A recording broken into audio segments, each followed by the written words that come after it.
Olha, falta cerca de um mês para as provas do Enem. E nesta reta final, como é que fica aí a preparação?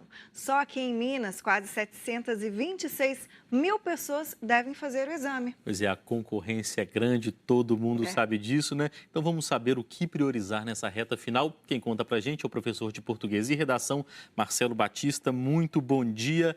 O que estudar nessa reta final? A gente está falando de pessoas que já vinham estudando bem e também daquelas pessoas que não estavam muito nem aí e vai enfrentar o Enem daqui a pouquinho. Nesses dois casos, o que a pessoa faz a partir de agora? Bom dia. Nesse momento é importante que o aluno perceba que o ano ele praticamente já foi concluído. Então, nesse momento, é interessante que o estudo seja principalmente revisional.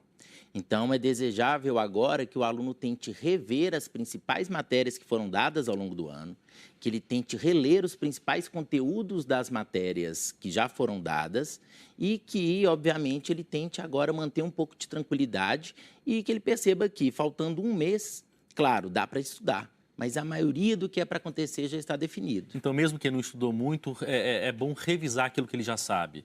O melhor passo é sempre trabalhar com revisão nesse momento. Claro, se o aluno conseguir revisar tudo que seria necessário, aí ele pode, obviamente, estudar novos conteúdos. Mas como estamos muito próximos da prova, o nosso foco tem que ser principalmente revisão e resolução de questões. Agora, professor, focar aí numa matéria, num conteúdo que o aluno sabe um pouquinho menos, é uma boa dentro dessa revisão? É interessante que o aluno, nessa revisão, busque principalmente as matérias que geralmente mais caem de cada área do conhecimento. Então, o que é importante que o aluno faça? Por exemplo, na prova de matemática, ele tem, às vezes, alguns conteúdos que aparecem com mais frequência.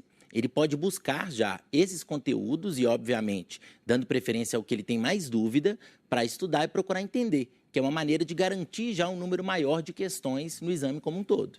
Como que uma pessoa lida a partir de agora com simulados? Tem que fazer com mais frequência? Uma vez por semana já está bom? De 15 em 15 dias? Bom, era recomendável que o aluno, ao longo do ano, já tivesse feito simulados para definir algumas coisas relacionadas à prova. O que é importante? O simulado ele serve como uma ferramenta fundamental para o aluno saber quais estratégias serão adotadas no dia da prova. Então, o ideal já seria que, ao longo do ano, o aluno tivesse praticado bastante. Como estamos na reta final, é interessante que o aluno faça um simulado com uma frequência mais ou menos de 15 em 15 dias, mas para ter a certeza das estratégias que ele pretende adotar no dia do exame. E pegar aquelas provas antigas do Enem, às vezes é uma boa também, né? Dar uma olhada assim, nas provas passadas.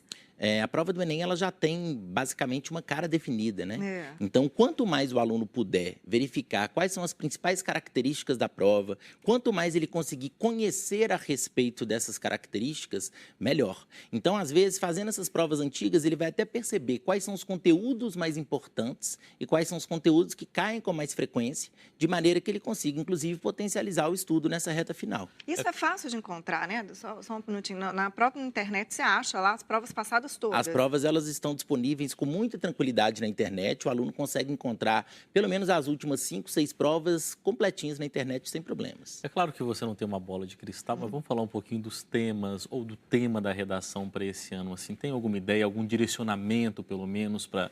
O senhor deve dar alguns direcionamentos para os seus alunos, né, na sala de aula, né? Vamos falar um pouquinho sobre isso? Bom, é muito complexo tentar acertar exatamente qual seria o tema da redação do Enem. Mas analisando a prova pelos últimos anos, é comum que eles tenham puxado para uma abordagem um pouco mais social e relacionada principalmente a questões voltadas, por exemplo, para as intolerâncias em relação a determinados grupos minoritários. Pensando nesse sentido, pode ser comum e pode acontecer de a prova querer abordar temas que nunca apareceram. Exemplo, a própria questão da homofobia, a própria questão da transfobia, outros temas que gerem, por exemplo, esse debate social que tem sido cada vez mais frequente. Outro tema que tem sido muito forte é a questão da depressão, a questão da ansiedade e de questões que têm sido cada vez mais comuns em relação a questões psicológicas no jovem brasileiro como um todo.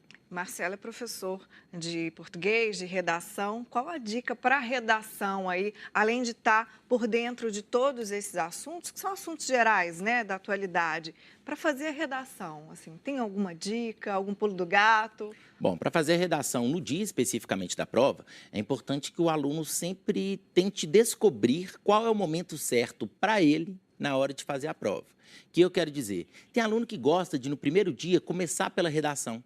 Tem aluno que já percebeu que, às vezes, no momento de fazer a prova, o ideal é que a redação esteja entre a prova de humanas e a prova de linguagens. É interessante que o aluno descubra o momento certo para fazer a redação, que leia os textos motivadores com muita tranquilidade e que busque já fazer um rascunho mais ou menos com a cara do texto definitivo, para não ter nenhuma surpresa na hora de passar a limpo especificamente no dia do exame.